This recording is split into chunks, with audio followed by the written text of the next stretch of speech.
So hi, on the Noise Podcast. I'm Shane. I'm Glory. And we're here with... I am Knox. And we're some questions to say about his upcoming album, Going, Gone. So congrats on that, by the way. How do you feel about the response, the announcement so far?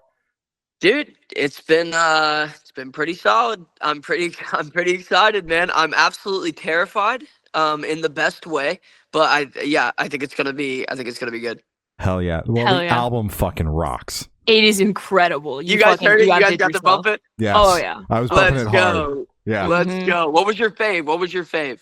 I'd be lying if I said it wasn't not the 1975 because I've been streaming that shit nonstop since you dropped it. Let's go. It's just it's embarrassing. I probably have like 300 streams in it. It's fucking Hey, I'll bad. take it. Make it 400, bro. Yeah. Run it up. Yeah. I might as well, right? I'm already Right. there, you know? And I was honestly a big fan of the opener. I also obviously love not the 1975, but the opener. I was digging that one.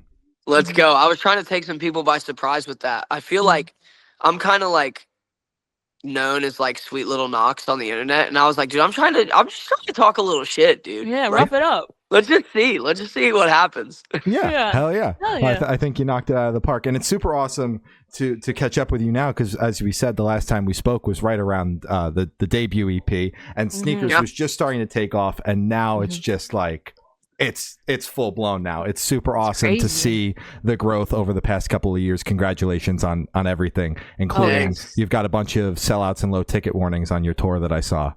So that's Yeah, awesome. yeah, dude. The tour is gonna be epic, man. If you guys are close to any of the cities, please come out. We'll get you taken care of. Like, Appreciate dude, the that. show is like, it's epic, bro. Like, Yeah. I was telling somebody the other day, like, I feel like because obviously I've done 200 shows since I started doing this, but I feel like every time I was doing those shows, it was more so people were just showing up and I was just kind of singing the songs, and then it was like people would clap. I'd be like, okay, great. Like on to the next. Like this is like a show, dude. This is like the guys who are doing it did like the 21 Pilots show and did Oh, Van shit. Camino. Like Yeah. this shit is crazy. I'm so excited for people to see it. Hell yeah, that's That's awesome. huge. Yeah. Yeah.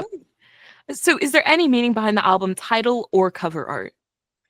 Oh, dude, more so like, so it's so funny when I came up with this idea for the album.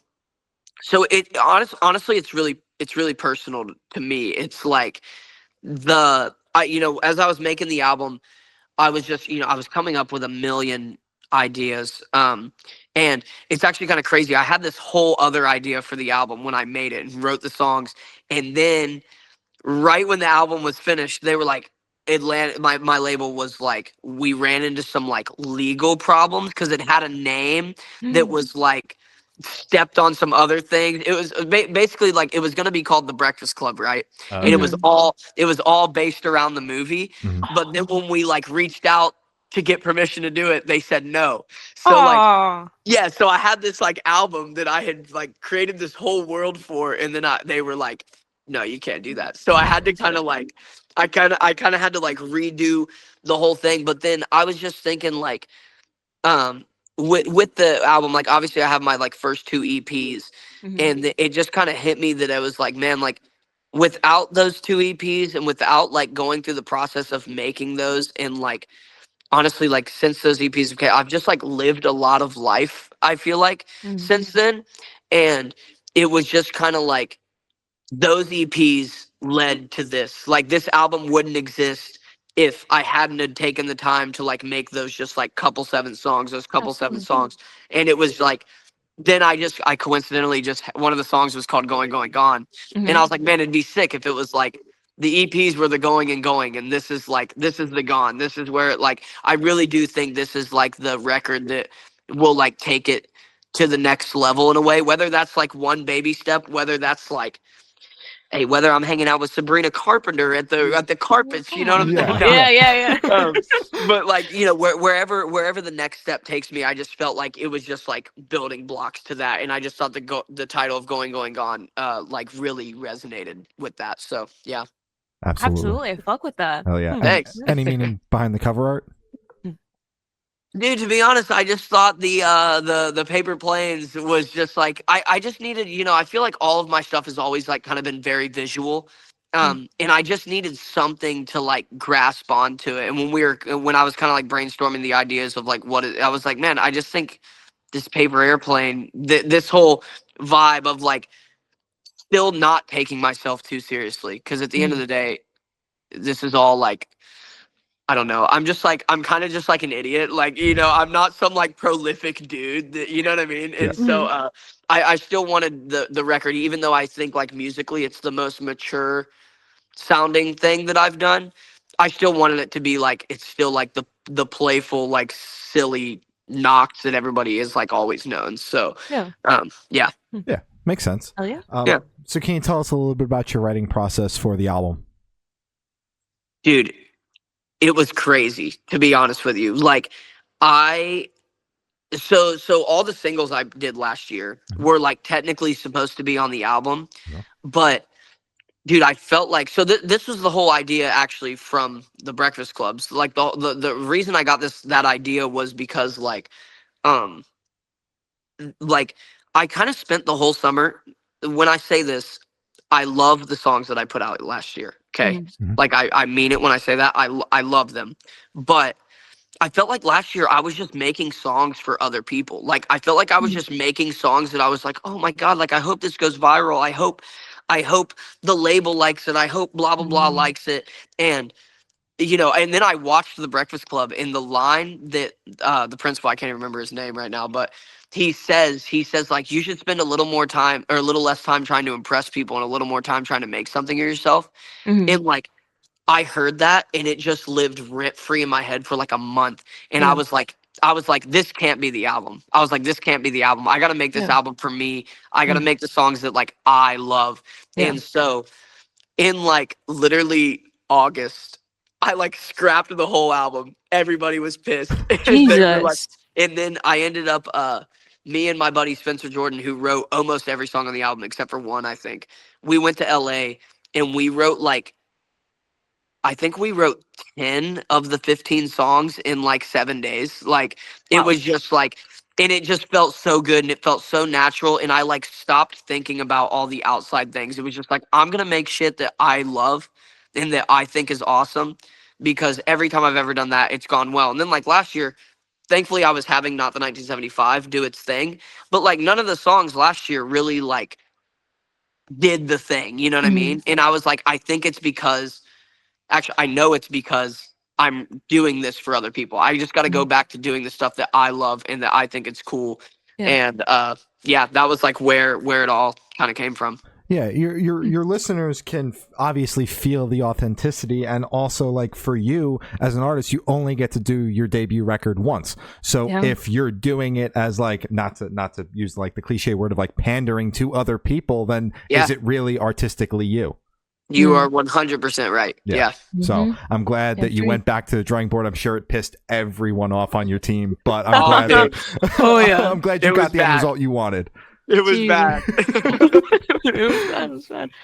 So what song off the album took the longest to write, and which one is your personal favorite? Dude, Oxygen Thief. No question. That was my second favorite. Okay. Dude, that song, that was a song that lived on my phone as a voice memo for like over a year. And it was just one of those things, dude. I took it to so many different people, and for some reason we just like could not figure it out. Like I was like, something is not right about it. And then I took it to this like the most lovely human. It's this guy, Joe Pepe is his name. He lives out in LA, works on just some amazing stuff. And I took it to him and I said, dude, let's just do an acoustic version and let's see how it sounds. And it started with acoustic. And then like the next thing we know, like that same night, it just all kind of like Joe just understood it. That's good. And it was just like, this is what it needs to be. And then we also had this other guy, Jack Riley, who he came in and helped us like kind of polish the whole thing off. But I don't think that song is what it is without Joe. And man, I'm like so thankful, because that was just the song that was like, that's like the realest song on the album. So I've been dating a girl for 2 years. Like we live together. She's like my best friend in the world. And I have always sucked at writing love songs, like Mhm. so bad. And I was like, I'm gonna write a love song on it and I'm gonna figure it out. And that was the one. And like, there's also a line about like, you know, just like the scar covered up by my hair. And like, I had brain surgery one time when I was like 11, and I've always wanted to like put that into something. And it just like, man, it just, that song is just like so real. And every time I hear it, I'm like, you know, the kid in me that fell in love with Ed Sheeran and that kind of music would like freak out if he heard that song. And so, yeah, I'm just really proud of it. Hell yeah, as you should be. Hell yeah. Yeah. And your personal favorite? Going, Gone, it just rips. Well, Yeah, it's like, it's Auction Thief and Going, Gone. Like, it's like, Yeah. but I love them so differently because they are so different. You know what I mean? Yeah, makes exactly. sense. Yeah. So how'd the track list for your album come about? Did you write the opener be the opener, closer be a closer? Did you shuffle around and see what fits? What was that process like? Dude, yeah, I did some shuffling around, but dude, I think we hadn't even written the back half of Now and Then. Like, we wrote the chorus and I was like, this is song number one. Like, absolutely. And like, dude, I really just wanted to come, like, I think everything about that song is so like unexpected. Like the lyrical content, the melody, the production on it, like everything about it is just like coming out of the gates, just swinging. Like, I feel like that song sets the tone of like, I have no idea what the rest of this album is going to sound like. And like, and then I feel like once you get the first punch, the album just keeps swinging. Like, and I think that's really, really cool about it. Hell yeah. I'm curious, can we kind of get an idea of like the timeline for the entire process? I know there was a scrapped album, so like when you kind of started working on that one, I know the shift was what you said, August of last year, and then when you delivered the masters for what became the final version. Yeah, it was like, dude, honestly, it was a squeeze. That's why everybody was mad. Like, they were like, we have to have this album out. They were like, I'll never forget. They were like, I restarted it in August. They were like, we have to have it mixed and mastered by December 13th. And they were like, yeah. And so I rewrote the songs. And then on top of that, in between all of that, I rewrote the songs. Then I went on tour again for a month. And so, dude, I literally, once the songs were I knew what the songs were, they were kind of getting produced like without me being there. It was a lot of sitting in the van and people sending me versions on top of versions on top of versions. And then the day I got back from tour, I was on tour with Quinn 92 in the fall. And the day I got back, I had 1 day of rest. And the very next day, Will Carlson, who produces all the Bill Murray stuff, he did a lot of the record. Will did, but he was involved on every song because he came in. Him and I rented out a studio at Sony, and we spent an entire week, 9 a.m. to basically midnight every night, and recorded the vocals to everything in 1 week. A day after being back from tour, it was the worst week of my life. It was also the best, but and then I think that would have been, we would have finished that like November 12th, I think. So we had, I remember when we turned all the songs with the vocals and we had exactly 1 month to get everything mixed and mastered. So, I mean, I was getting 8 different songs a day, 3 different versions of each song, just every day sitting in my truck, just being like, the snare's not hitting right, bro. We gotta fix it. Like, do it again. Crazy. Yeah, it was crazy, bro. That's wild. Jesus, headache. Oh my god. Okay. So would you be able to tell us where your headspace is at while you were creating the record? Wow. I haven't even thought about that. I mean, it was weird. It was a lot of, holy shit, this is the best music we've ever made. And also, holy shit, we have to get this done. It was kind of like, it was like panic mode mixed with like, I want to post these songs right now. Like, this is crazy. And so, yeah, I was like to be honest, I feel like I didn't have a lot of time to internalize what was even happening. Cause it was just like, I feel like for the first time in 2 years, it just felt like I was at work every day. Like, it was like, oh my God, I have so many emails to send. Like, it was madness. Yeah. Absolutely. So did you have any coping mechanisms or anything to kind of keep your head on straight with that, like the insane amount of pressure that you were dealing with? Or was it just kind of flying by your coattails? That's fucking it. Dude, it was a little bit of both, but I feel like, dude, your mental health is just so reflective of like the people that you keep around you. And I just like, I made this album with my best friends, you know, Yeah. I definitely, obviously there were like, I got to work with like some of my like heroes and some of these people that are like, I've put on this pedestal for, you know, for so long. I did a song with David Hodges, who like does a lot of the Ed Sheeran stuff, and I did 2 songs with Andrew Goldstein, and that's like super awesome and stuff. And I'm so thankful. And now I get to like call them friends, and they're like the best guys. But being back in Nashville, it was just like I just needed to be in the studio with the same people that I did the first EP with. You know what I mean? And just keeping those guys around to like, you know, it's so many, it's a mixture of so many things. It's like people like that keep you humble, but they also like remind you that like, you know, they'll drag you down when you get too up, but they also will like pick you up when you get too down. You know what I mean? Yeah. And I think having those people around is like so important. And so yeah, like shout out to my dogs, dude. Shout out to Shout your out. dogs. Hell yeah.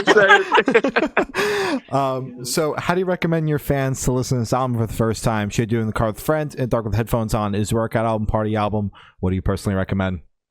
Dude, you should get in your car and you should just play it as loud as you can.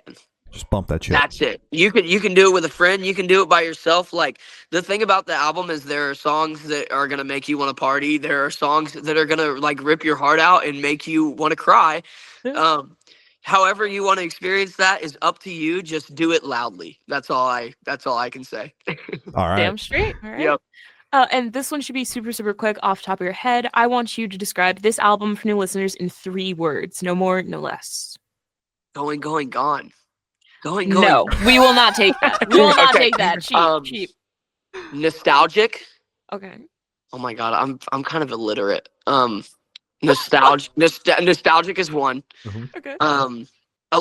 This is dumb, but loud. It's loud. It's a loud album. Yeah. Okay. And then also emotional, for sure. Emotional. There, Yeah. it takes you through so many different emotions and feelings and vibes. So yeah, nostalgic, loud, emotional.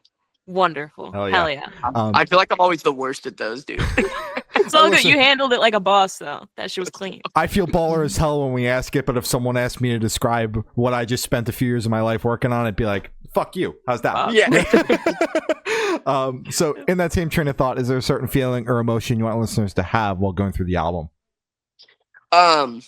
Dude, I just want it to take you back, you know? Like, it really is that. Like, I have this, like, do you remember, like, in 2019 or whenever it was that, like, MGK brought back, like, the punk rock, you know? 2020. Don't get me wrong. That's cool and all. I respect that, whatever. But somebody's got to bring back All American Rejects, bro. Somebody's got to bring back. Yeah, like, somebody's got to bring back The Great Escape and, like, Panic and, like, when all that was happening, I was like, wait, but where are my sad boy rockers though, dude? You know, like, where are my broken-hearted babies that know how to riff? You know. Yeah. So yeah, that's the energy. Hell yeah. Damn straight. Hell yeah. And are you able to touch on any particularly challenging or standout moments during the creation of the album, positive or negative?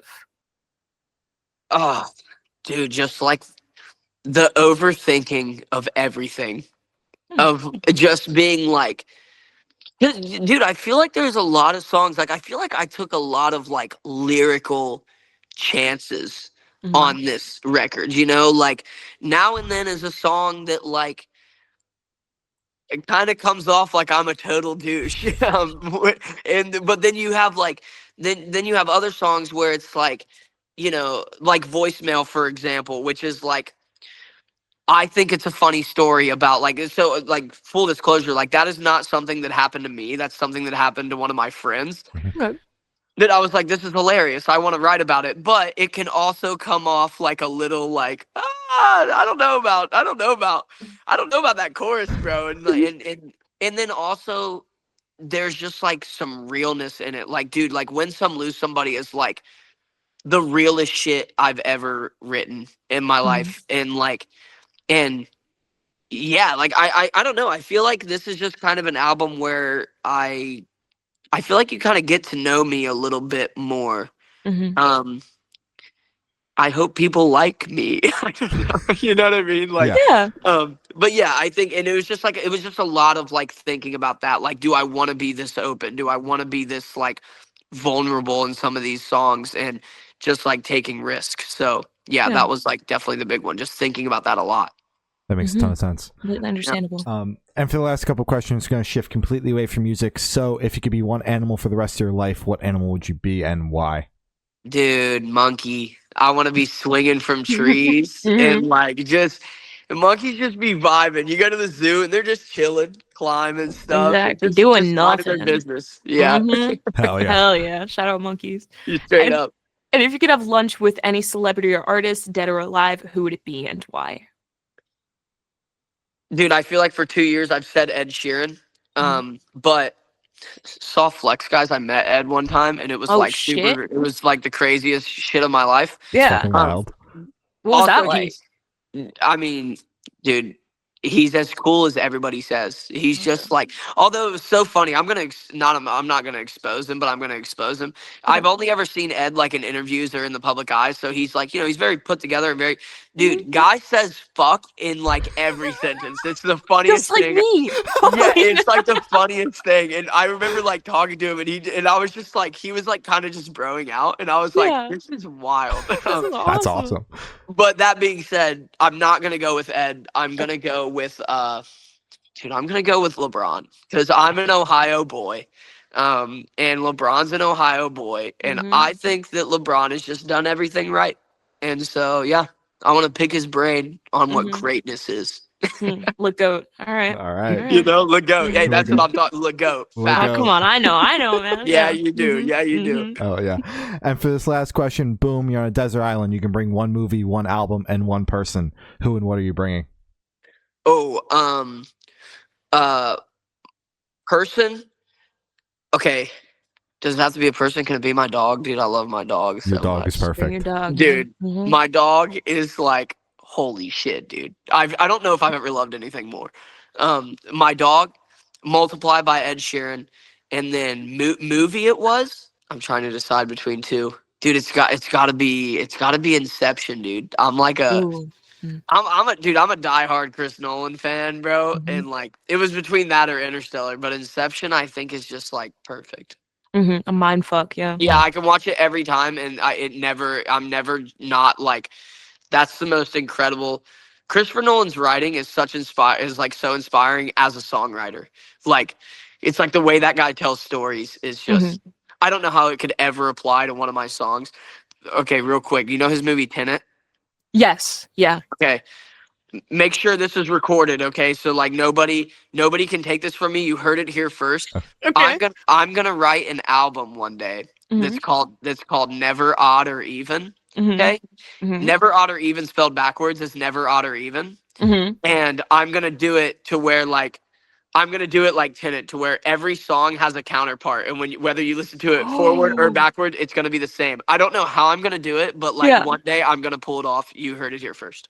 Whoa, don't put that out there, man. Somebody's gonna steal that shit. That's what I'm saying. Nobody's allowed to steal it if you do, but we have this now for proof that it was my idea. It was your idea. Yeah, okay. So if everyone ever does it, they got it from we'll dogpile them and just Gotcha. All right. 100%. So as I said, that's all the questions we have today. Is there anything that you would like to plug? Dude, thank you guys. It was so good to talk to you guys again. Thank you for like still being here 2 years later. Like it's so cool to have people like supporting me in my like dumb songs, dude. I appreciate it way more than you guys know. And then dude, go listen to Going On, man. I love it. I think you'll like it. I think like your little sister will love it. I also think your like dad could love it. So show it to everybody you know. And yeah, thanks again, man. Hell yeah. Damn straight. All right. Well, You thank guys are the bomb. Appreciate This that. is a pleasure. Yeah, this is great. Well, thank you for sounding. It's been Knox, and we have been the Good Noise Podcast.